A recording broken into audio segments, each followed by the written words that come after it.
Good afternoon. You're listening to Fresh Start Today with Jermaine Reed and Sean Roby. And our special guest in the studio today is Yvonne Greer from Why Eat Right. Good afternoon. Good afternoon. Good afternoon. Well, we're glad to be back here on this Wednesday, July the 15th. It's 3:03 in the afternoon. And, you know, we're going to be talking about the importance of family meal times, how significant that is in terms of children's health and children development. So we'll be talking about that. And if you'd like to join this conversation, you can call us at 414-444-5250. That number again is 414-444-5250. So, you know, we have a couple of announcements we're going to make before we delve into the show. And just a lot that's going on. I can't seem to get my paperwork right here. But let's see. On next week's show, we're going to be talking with some individuals around the topic of Don't Forget the Children, understanding the importance of HIV and AIDS education and testing of children and youth. And we're going to really explore that topic. We also know that there are some other community announcements, like a resource fair that's coming up, a resource and recruitment fair from Rest Care Workforce Services on Friday, July the 17th from 9 a.m. until 10 a.m. will be workshops, and then a job fair from 10 a.m. to 12 p.m. So if you're looking for a job, you can go to this resource fair on this Friday the 17th, located at 6111 North Titonia Avenue in Milwaukee. There's also a, what is titled My Brother's Keeper Summit, hosted by Alderman Jose Perez, and that's going to be Wednesday, July 22nd from 10 a.m. to 2 p.m., and that's going to be at Kosciuszko Park Recreational Center at 2201 South 7th Street. This summit is free and open to the public. And at that summit, you can expect some child support services, driver license recovery, job training and recruitment, or employment, health information and screenings, expungement counseling. So that's going to be really interesting. Again, that's going to be on this Wednesday, or next Wednesday, July 22nd from 10 a.m. to 2 p.m. And then also, too, we also, the Milwaukee Women's Center, community advocates, they present the 24/7 Dad Saturday Summit, which is this Saturday, July 18th and July 25th, 2015. Registration is at 8 a.m. Start times from 9 a.m. to 3 p.m. It's going to be held at Community Advocates, 728 North James Lowell Street. And if you have any questions, you can call Tarvis Hawthorne at 414-270-2951. That's 414-270-2951. There will be many additional services, driver license recovery again, Department of Vocational Rehabilitation representatives, the Department of Workforce Development, Bottomless Closet, and the Milwaukee Health Centers will be there. So there's a lot that's going on in the community. But right after this break, we're going to come back and we're going to be talking about the importance of family meal times on the development of children. We'll be right back after this. Do you know what Nelson Mandela, Andrew Jackson, Malcolm X, and Steve Jobs have in common? Each of these individuals were world leaders who were once in foster care. We often hear about the road from foster care to prison, but did you know there's another road from foster care to a world stage? Fresh Start Family Services is looking for adults to become licensed foster parents. Every child needs a caring adult in their lives. Wouldn't it be great if you could foster or adopt the next world leader? For more information on how you can become licensed with Fresh Start, please call 414-351-1100. That is 351-1100. Good afternoon. You're listening to Fresh Start Today. In the studio, we have Yvonne Greer and Sean Roby. And today we're talking about the importance of family meal times, its impact on child development and children's health. So Yvonne, can you talk a little bit about what it is that you do on a day-to-day basis as it relates to health, food, and nutrition? Well, right now I am what you call a private consultant. I have my own private practice business, Why Eat Right, nutritional consultant for healthy living, where I do nutrition workshops. I actually write a blog twice a month for diabetescare.net. And, provide health and wellness tips to individuals with living with diabetes. But I'm also highly involved with promotion of prevention, which is looking at pre-diabetes, where you have a slight elevation of your blood sugar, but not enough to be a full-fledged diabetic. And if you can improve your health and wellness at that stage, you actually can turn around that whole progression to an illness and become actually back normal with your blood sugar levels. So that's, what I'm doing highly. But I'm also, as of June 1st, I am now chair of NOBADON. And NOBADON is the National Organization of Blacks in Dietetics and Nutrition. So I lead registered dietitians, dietetic technicians, dietetic students from all over the country in health, wellness promotion, and actually doing things to help with our survival as African American dietitians, because really there is not enough of us out there. Okay. So, but you've also written some books. Yes, I actually wrote one of the book chapters for the TOPS publication, and TOPS is Take Off Pounds Sensibly. That they have a publication called Real Life, Hands-On Pounds Off Guide, and I wrote the diabetes and obesity section in that publication. I also wrote a curriculum called Back to the Kitchen, Healthy Cooking Series. And that's what you talked about the last time, Back to the Kitchen. Back And to you're the actually kitchen. going to share a recipe with us from that cookbook, right? Yes. Okay, so Yes. maybe we'll have time for you to talk about that toward the end of this program. Okay. So I think that'll be interesting. So it seems like that maybe your expertise is in the area of diabetic care, or nutrition, or Having been a public health dietitian for 22 years I before would say- doing my own private You practice might know a little business. something about They do have what they call an expert in nutrition throughout the life cycle. Mm-hmm. So I was actually had to do nutrition promotion, counseling, and initiatives from pre-pregnancy through working with the WIC program, infant, women, and children, and then going on into seniors and individuals in between. So I do pride myself on nutrition throughout the life cycle. However, I've done lots of work with children and teens at the neighborhood centers, looking at, I had a program called Youth Take Charge. Okay. Actually training the youth to be health and wellness promoters. Wow. And they actually did food demos and health promotion in the communities after they were trained. And so I've done a lot with youth and teens. So And that's that's- called Go ahead. I'm sorry, and that's so critical on so many levels, because when you talk about blood sugar levels as well as the lifespan, and if we can get young people to commit to eating healthier earlier, that can guarantee or raise the chances of having an extended lifespan. Right. Or to at least improve their quality of life, Right. or And- the quality of their health. And what they're now saying and they're showing is that your health status and your promotion and your what you call it, we call it trajectory of health.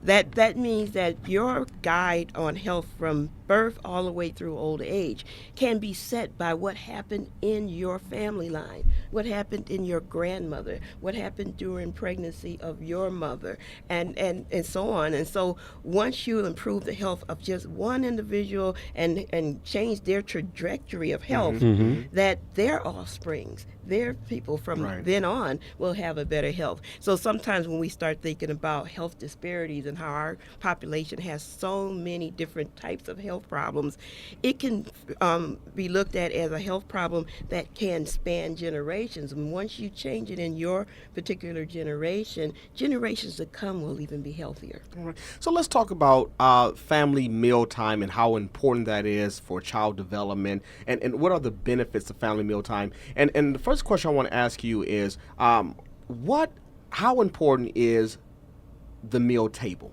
Whether that's the kitchen table or the dinner table, what symbolism is there? What significance does it have? Well, it has a lot of significance in the idea that it was originally a place of gathering. Okay. A place that people can come together not just for the food, to get food in their mouth, but also for the communication that went on during that time where people can come and share, whether it's ups, downs, and things like that, but they could share, and that it also has a significance in role modeling, and a lot of people don't think of it like that. Okay. Is that's a place where parents can role model what it is to eat healthy, what it is to have Right. table manners, what it is to be able to communicate with each other and share on different things, the importance of eating the healthy foods. Now, that doesn't always happen. Okay. And what happened over time is that parents would use the table to put the kids at the table and sit the food in front, and then they'll go talk on the phone, go Right. someplace else, do different things, and there wasn't that modeling going on. So back in the 50s, in the 60s, with the family meal table, I mean, that's a classic image that stands out in my head when I was watching, whether it's the Leave It to Beaver, what that was called, Leave It to Beaver, the Cleavers, or, Right. or even the Cosby Show, there was the table, Wait a minute. So, go ahead. You watched TV in the 50s? That's what Well, you said. no, That's no, what no. you Right. said. You watched Well, TV those in the shows were 50s. from the 50s. Oh, okay. I Just came a little in on clarity. scene around the 70s. But the I was family wondering. meal table, my genes are good. That's the trajectory. But the family table, the family meal table, it was a place, you said, not just of consuming food, but it was a place of exchange, conversating, passing along values and traditions, right. conflict resolution, things that were important, talking about things that were important. Right. It all took place at the table. So we want to know what has happened that kind of moved folk away from the table. Maybe there's some people out in the listening audience that want to reflect back on their childhood, their parented experience, and if you can recall what happened at the dinner table, what happened at the breakfast table, just real briefly, you can call 414-444-5250. Caller, you're on Fresh Start today. How can I assist you? Yes, good afternoon, sir. How you doing? I've been waiting on Mr. JT to call. How you doing, my brother? Hey, I'm all right, JT. It's good to hear your voice, man. And likewise, and good afternoon to your guests. Good afternoon. Good afternoon. You know what, my brother, what you were saying about being at the dinner table? Yes. I remember going to the dinner table and eating some fresh fruit and vegetables. They didn't call it organic. That's what we had to eat. Either though we grow it ourselves or got it at the grocery store. It wasn't as expensive as it is now, because now they call it organic and they raise up the prices. And excuse me, ladies and gentlemen, the reason I'm saying that, hey, last time I was at Pick and Save, I went and got me 4 radishes, right? All right. To put in my salad, right? At the checkout line, there was this young black lady. I think she's probably in her 20s or something like that. She raised up that bag and looked at it and said, "What's that?" I told her, "Those called radishes." You know what I'm saying? Right. And I hear what everybody's saying. We have got to, there's no grocery stores too much anymore unless you travel a long way to try to get something to eat. And even if you do that, it's going to cost you. But when a 20-year-old young black woman at the checkout line don't know what radishes look like and had to ask me, "What's that?" That just goes to show you, we need to find a way to bring healthy food back into our community by all means necessary. Absolutely. And there are some movements to do just that with the community gardens and the schools having their own gardening plots. But I do agree with you that there is a lot of younger, and these are not young, but I mean young mothers who have not had the experience of actually doing anything with fresh fruits and vegetables, and that's what we're going to be trying to bring back. Fathers as well. you know what? And you know what? Thank you so much for being there and telling it like it is. All right. And thank you for accepting my call. And everybody have a good day. All right. You too, JT. When I was coming up, I had to sit there because my family were kind of like first generations in Milwaukee, and I had to sit there and snap bushel baskets of green beans There you go. because they had plots of land out in Oak Creek, and we had to go work that land even all the way until I was in high school. We had plots of land that we had to go out and pick and stuff, and I used to complain, I'm a city girl, I shouldn't have to do this. But I, from that experience, I know how to cook fresh fruits and vegetables. There's other ones that would ask me, how do you cook fresh string beans? And I think Well, that's so critical because when you look at Jermaine was talking about those traditional home environment values that a lot of families used to have. When you think about sitting at the table, even before sitting down to eat, you have families who somebody had to pick the greens and somebody had to cut up the fruit, and it builds But they that grew social. it though. They grew it right as there in their well. own backyard, And that builds right. socialization and independent living. And this, I mean, even going to the extent of there was a time when folk raised chickens, and I'm sure somewhere in some. Oh, they're place- bringing it back when we can start raising chickens right here in the urban setting. Right. So when you involve children in that process, you know how much more meaningful the family meal time and preparing meals and eating meals together, has. So. That's why I would like to compliment what Andre Lee Ellis is doing over there on 9th and Ring with the We Got This project, because I'm sure there's a lot of benefits, that those children are receiving from participating, those young men who are participating in that project every Saturday morning. I forget what time it's from. It's like 8 in the morning till 12 o'clock, getting these young boys involved in that gardening process. Because I can remember growing up, and my grandfather had a plot on 27th and like Brown in that area, several plots. And he would wake us up, come and pick us up early in the morning and took us out there to break up the ground, to weed the ground. And I hated those things. And I can't even tell you what to do if you gave me a hoe and a rake right now. But there was some value. I remember that from my childhood experience, And also, it builds the idea that you have seniors and youth working there. There you go. Intergenerational connection, yes. And that is so important in the time that we're living in. And that is a way of bonding. So even before we get to the family kitchen table, that there is another or several other steps that can be taken that Absolutely. promote bonding between parents and their children, which is so important because going back, from what I've read, because I wasn't there in the 50s or 60s, but, even in the 70s, I can kind of recall, I'm sitting down with family, being a little bit more close-knit. When it came down to food and family, there was something sacred about eating and being there with your family. And there was a certain time of day when we all gathered, And do you remember if the phone rang? You the didn't only answer? thing you said, they said, tell them you're eating dinner. There was no talking. There was no. But not. And But that's there's if a lot you of answered people it. socially didn't even call during Right. a certain time of day because they knew that families were typically eating during that time. So what has changed? What has changed, Yvonne? Well, a lot of things have changed over time. Fast food industry came in, and that made a big difference on people being able to just run, pick up something, eat in the car, do different things. That changed a lot. When you start thinking about technology and being tied to things like your cell phone, Tablet. iPads, different things like that. Those things have made a difference because those are kind of solo things that you do. And another thing that changed was that and this is just purely from my observation, they took things like home economics out of the school system. Oh, wow. Because that taught cooking, and that taught I can remember that. Yeah. the idea that that was something that was really important. And so you have people who do not know how to cook, Don't know how to boil water. right? And so the whole dynamics that you had with that whole relationship. How do you with burn food. water? That's what I don't understand. How do you I've burn heard water? people say Your you cup. can scald the water, that you can't scald the water. So we have some work to do because there are a lot of benefits to family meal time. And, there's research out there that indicate that for folks who spend time at the table at least 3 to 4, I've seen 3 to 4 times a week, 5 times a week, that it improves their health physically. It reduces obesity. Right. It also has some positive mental health effects. And lots of effect on adolescents and children.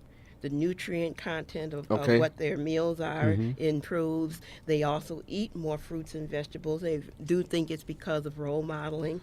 And they also find that youth who are required to eat family meal, to respect family meal time and come home and eat at family meals, that they have less use of drugs, alcohol, And that's an important thing. adverse behaviors. It also improves school performance. That's what they're indicating.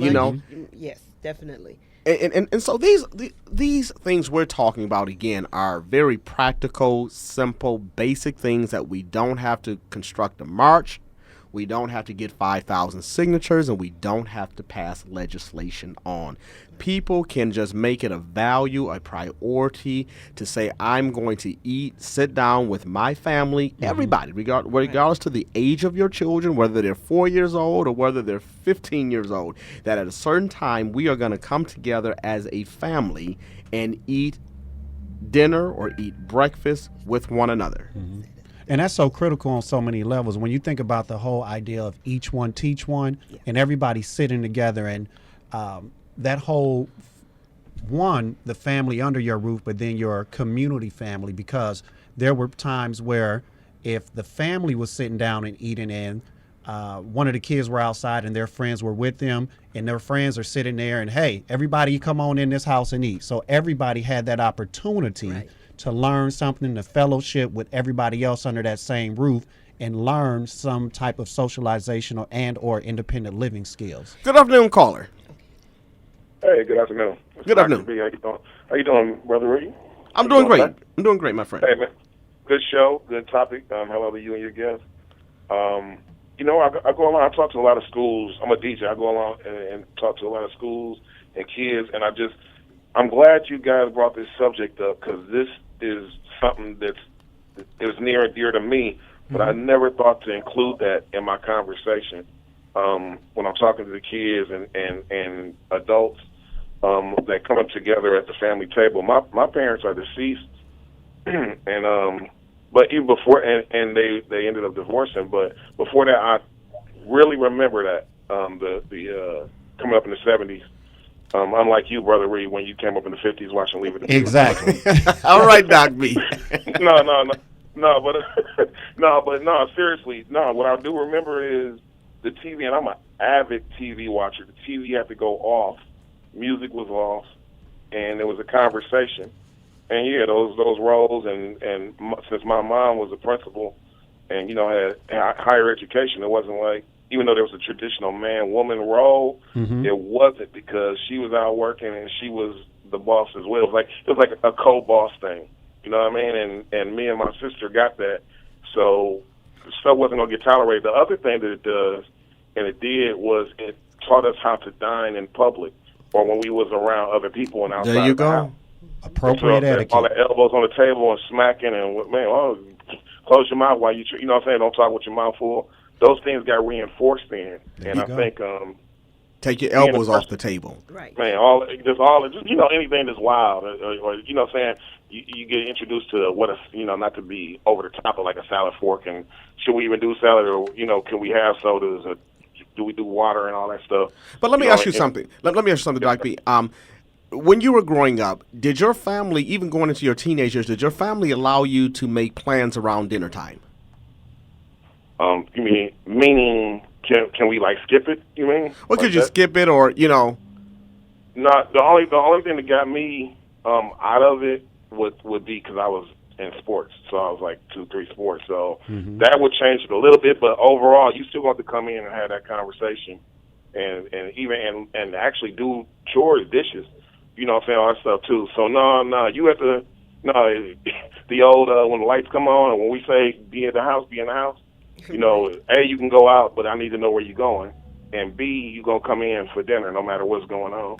All or right. You better call from your friend's house, and then you'll get permission. Maybe. But 9 times out of 10, no. No. But I think one thing I did notice, and speaking of the sports aspect, and it disheartened me when I watched my son in sports, and he went to Tech. What I noticed is the guys would even move, although the group would move together. I noticed with all the iPods and Walkmans, whatever generation he was at, whatever your technology was in, those guys, even when they're together, they have their own earbuds on, and they're disconnected. So they don't know how to communicate.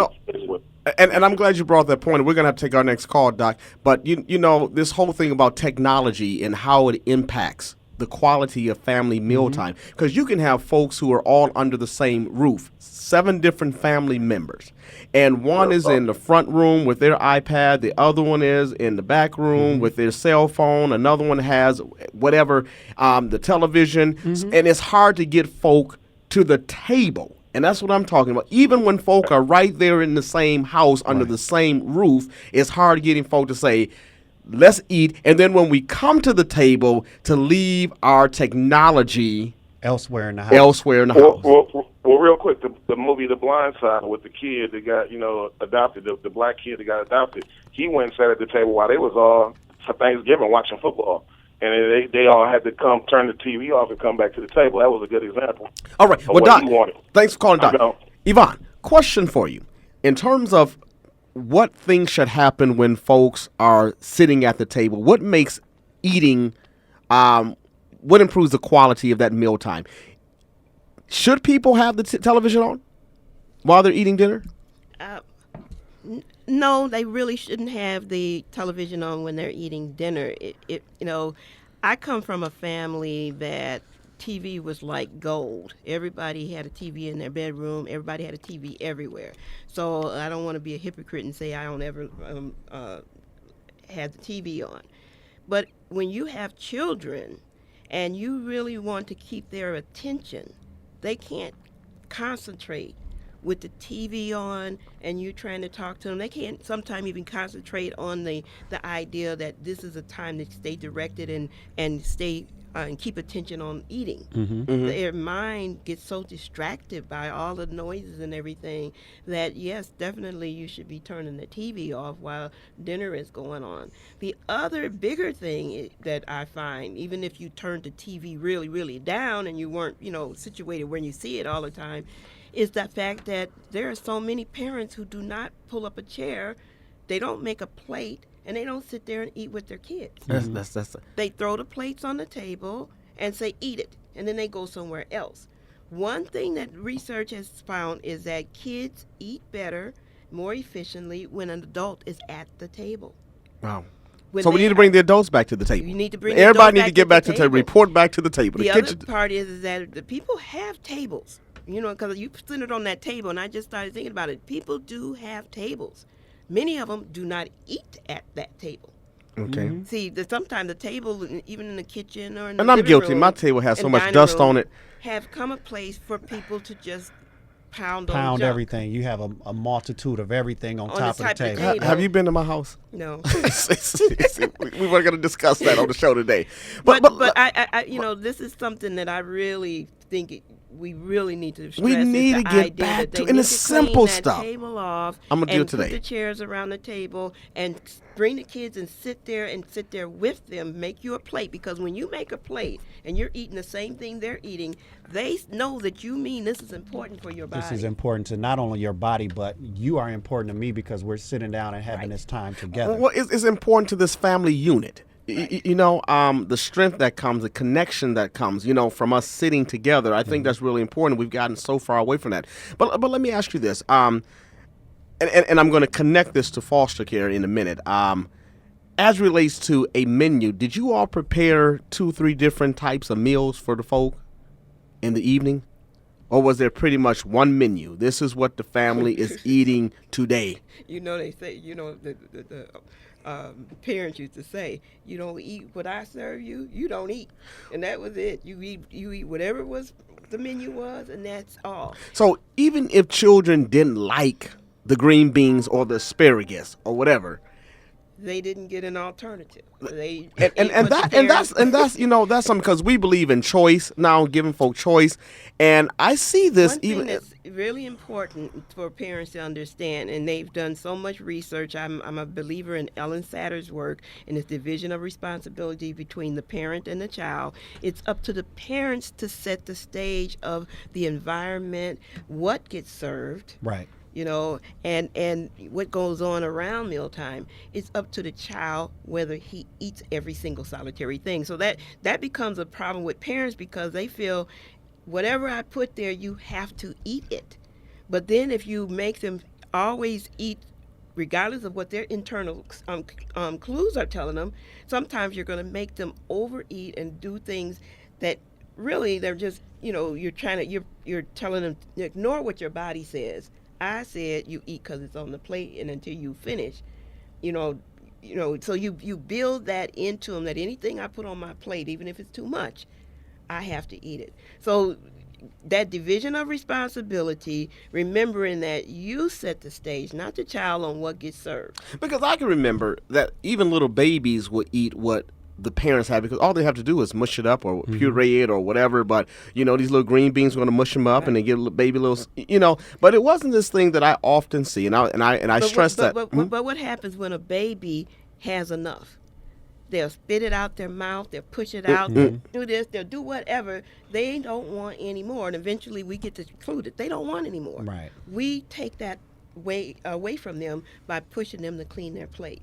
And I think that also speaks to, again, when the parent is controlling that environment, and if I'm putting just enough on your plate, that means you should be able to, depending on the development and the hunger level, a child should be able to clean that plate. Right. And then you can make it an entertaining or exciting time. And I know for a long time I was part of the Clean Plate Club, because once you clean that plate, it turned into like a small celebration and things like that. When you make things more exciting for kids, they're more apt to want to do it again. Right. You can encourage them. You can keep them on track. You can do things like that. But if they really are adamant that they really just don't want to eat it, I've had some people, their children had sat there for 3 hours after dinner, waiting for them to eat that one last bit of that food up. There is a dynamics there. One thing you want to do is you want to develop good eaters. Okay. You don't want to develop kids that cringe and run every time mealtime comes, because they know that you're going to make them sit eat, there and do this again. And so the meal becomes a battlefield. Okay. You want good, healthy eaters who want to eat. Absolutely. And so, again, one of the keys is the idea that, yes, you do your responsibility of deciding what food gets served.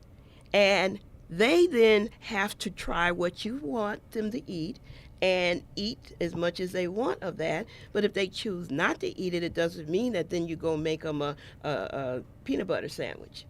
You have to understand that they're making a choice there. If they're not sickly, if they're not losing weight, they'll come back the next day and eat, or that evening, I'm hungry now, and you can give them the plate that they choose not to eat at that time. It doesn't mean that you now are a short order cook, that you got to go and make everybody their own separate thing. But you do need to set a standard that we eat healthy food in this house. And these are the types of foods that I'm serving. And, at least you have to try it. One thing about having a child taste whatever you serve, even if they don't want to eat it, you don't have to force them, because then, again, you don't want it to have that battleground. Okay. If they taste it, it takes about 10 times for children's taste buds to learn the taste. It's got to do with sensory perceptions and things about taste and stuff. That is something that you have to remember. Kids are learning every day, and they learn through the taste and the touch.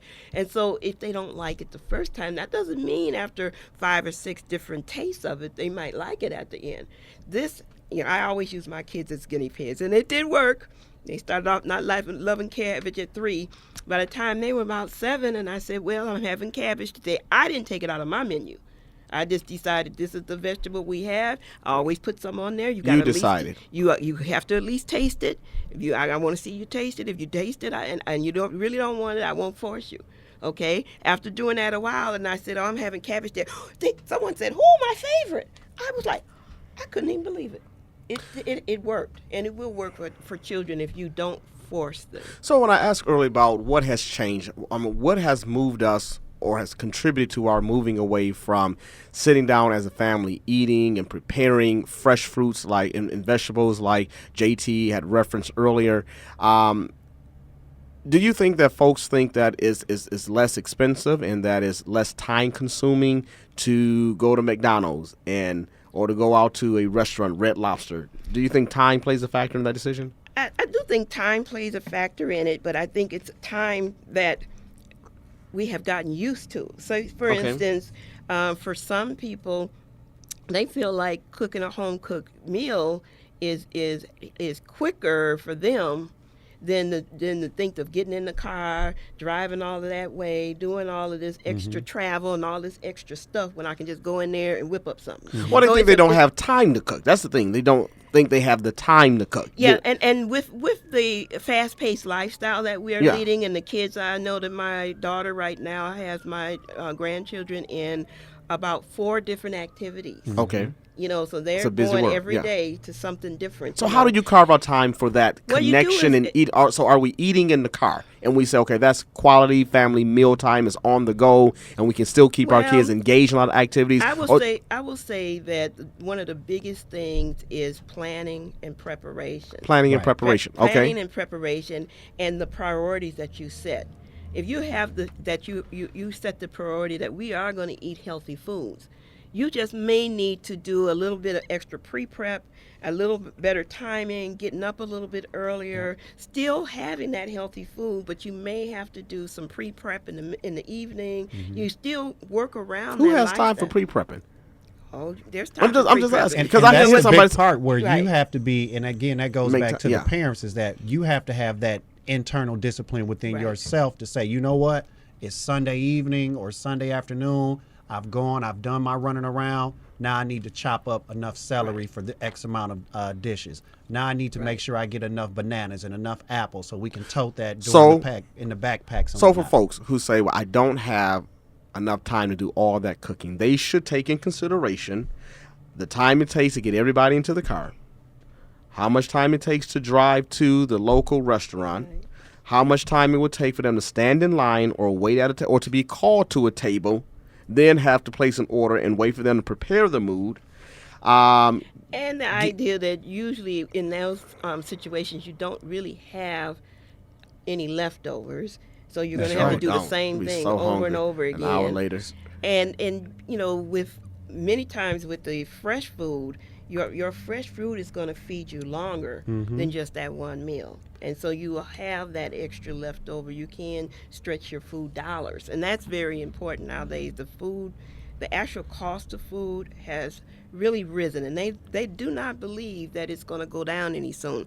I looked at a research paper that showed that even though the so-called recession is improving, the price of food is not going down, and they link it to some of the natural disasters and different things like that. And so they say that we can't anticipate having cheaper food. It's going to go up. But the key is the idea that if you do your planning, and it may mean looking at the coupons in the newspaper. That's right. May mean going to that store that you didn't normally go to get those $1 vegetables. That's right. To get that sale going. You know, those are some of those tips that people use who make that priority Okay. to So eat healthy. I want to kind of talk about, because there's a lot of solitary dining, people and children who are eating alone. Talk a little bit about that. Right. Well, when you're eating alone, one thing is that some people say, it's just me. I can eat anything. The problem is that your body still needs that nutrients. Whether you're alone or not, you still need the nutrients. Whether you want to get it in more salads, more cold foods, more sandwiches and different things like that, you still need to get that variety in, even for yourself. A lot of times they say that they really would like people to still find ways to do the social aspect of eating, because that makes a big deal on your mental health. But that even if it's for you, you need to be able to look at that plate and say that I have that variety that is set up, wherein I have my fruits and vegetables, wherein I can see my colors of the rainbow on my own plate, even if it means having just some carrot sticks and some cherries and a whole sandwich with whole grain bread, and then having that milk or juice on the side, and then you can look to yourself to know you're getting those nutrients in, because many times it's what you're not getting in that is eventually going to cause you to be sicker and be more prone to illness and infection. So, and I think that's so important because, again, parents, we're the role models, and children watch everything we do when we don't realize it. And so we have to be so mindful of that, because if we're instilling in them early on that, hey, an apple a day, or having bananas and grapes and eating different fruits and vegetables like that, if we start that early on, or if we didn't start it early on, we can always start it. Right. And it may be some kickback initially, but if they buy, it takes time. Let me talk about something that Cornell University had presented. They said that kids who eat meals with their families not only have less obesity, but also fewer psychosocial and behavioral problems. The benefits are truly profound. For example, teens who eat with their families at least 5 times a week are 40% more likely to get A's and B's in school than their peers who do not share family meals. They're also 42% less likely to drink alcohol, 59% less likely to smoke cigarettes, 66% less likely to try marijuana, and tend to be less depressed. That's huge. So It is huge. it's just something as simple and basic as sitting down as a family can have all of these benefits on child development and well-being. And I did my own little survey Sure. after that, working with one of the back-to-school programs. It was at a church, and the parents and the youth were there. And I did a little polling, and I first polled the parents, and they told us the same thing our listeners are telling us, that they sat at the table, they ate, and they felt good about that experience. Then when I said no, parents can't talk, only youth, they told me that they eat everywhere but with their parents, in the basement, in the living room, in the upstairs in the bedroom. And one little girl really surprised me. She said that she used to eat upstairs in the bedroom. And I said, and how did that make you feel? She said, sad. So then I said, and where do you eat now? She said, at the dining room table with my mother and father. And I said, and how did that make you feel? She said, happy. It's And it was inclusive, like- but there's an identity piece, a connection. I belong, and I think we can really kind of focus or hone in on that tradition, passing down tradition value. This is where you come from. These are your people. This is how Big Mama used to make a ham. This is how blah blah. You're passing on so much to that And child. there's one other thing that I want to make sure people know, is that when you're eating there at the table and you have some conversation, it slows down how fast you eat the meal. And by slowing down that time, it actually gives your brain time to really trigger that symptom of knowing that you have eaten. Communicating with the stomach. Right. It Yep. usually takes about at least 15 to 20 minutes for that to happen. So if you're eating alone and you just eat real fast, you might say, I want some more. And your brain hasn't even registered that you've eaten yet. And then you get more food, and then that child may say after a while, "Ooh, I don't want this," because now it's registered and this food is left. When you're eating there with other people and you have conversation, it slows down that process of eating. They when we looked at the school system, you'll see in the school system they're saying that they need to give kids more time to eat. They're now saying that you can't rush them in there and rush them out of there so quick that they have no time to process eating. Wow. So, some additional research, and I think because we have to make this priority, we've established that. And we know that dinner time or family dinner time is less about the food as much as just about family connections, building family connections, sense of belonging, passing down traditions. But are there any activities that we can incorporate into either preparing meals or into eating that will make family mealtime more enjoyable for all members of the family? For example, something like a word of the day or something is a way that you can increase vocabulary, or you could talk about a particular fruit or vegetable, its origin, where it came from. Are there other activities that folks can get involved in to make mealtime more meaningful? Well, definitely you can include your children in the planning, the preparation. It depends on what age group. I mean, as young as even 1 and 2 years old can do a little stirring. As they get older and in teenagers, they can have a day that they plan the meal, and that they pick the menu and shopping. There can be theme days wherein you have, not only a cultural theme, but a colored theme, Yep. wherein you can have a red day or an orange day or a yellow day. And it could be, based on the fruit or the vegetable. And you can have some teachable moment times. You can get some coloring sheets that you download. There's so many things that can be done to make mealtime more fun. They have found when kids participate in the shopping and the cooking of the meal, they eat better, especially fruits and vegetables, when they can participate in the selection. And it goes all the way further when they participate in even growing those fruits and Right. vegetables, that they actually respect and eat the food better. But again, we go back to one big theme of what's happening right now is the parents. The parents. The parents have to be involved. Some of the parents of today don't have the skills. And I usually say it's time So to where do we get the learn. skills from? If I can't cook, where do I get the skills from? Well, there are different cooking lessons. There are things Cooking shows. There's cooking shows. There's cooking things that you can go to on the internet. Right. Or ask a friend. Ask a friend. Ask your parents, your grandparents. So we have resources. Right. We have assets. But There's all no around us. excuse for why I can't boil water. Right. Well, caller, you're on Fresh Start today. Oh my goodness, you know what? I agree with you wholeheartedly that there is no excuse. There isn't any excuse for why we can't have healthy meals instead of Wendy's, or not saying everybody goes to Wendy's and McDonald's or any of Right. these places. I'm saying that I look around the city as I drive. I'm in healthcare.